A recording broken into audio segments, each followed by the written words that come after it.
We declared a major incident yesterday after a man and woman were taken seriously ill in Salisbury on Sunday.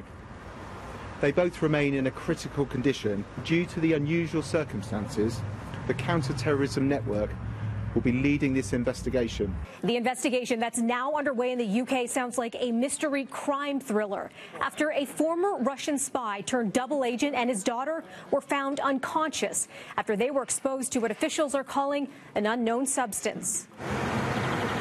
Security tight today at the scene where 66-year-old ex-spy Sergei Skripal and his 33-year-old daughter were found slumped over on a bench outside a shopping center.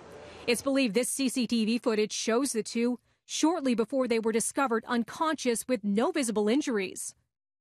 As investigators work to figure out what kind of substance the father and daughter came in contact with, local police say there's no risk to the public.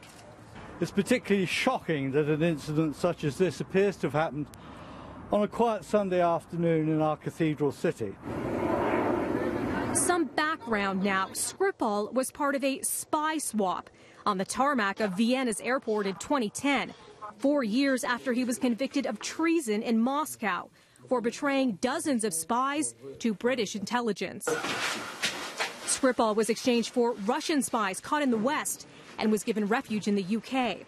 And just in today, British Foreign Secretary Boris Johnson says his country will respond robustly if Russia is found to be responsible for the mystery illness.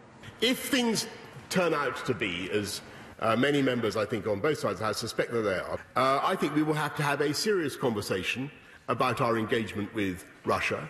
Thinking ahead to the World Cup this summer, I think it will be very difficult to imagine that UK representation at that event could go ahead in the normal way.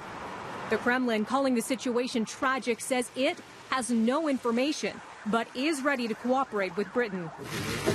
Comparisons are being drawn between this case and the poisoning of former Russian intelligence officer Alexander Litvinenko, who died in London after drinking tea laced with a radioactive substance in 2006, an act likely approved by Russian President Vladimir Putin, according to a public inquiry.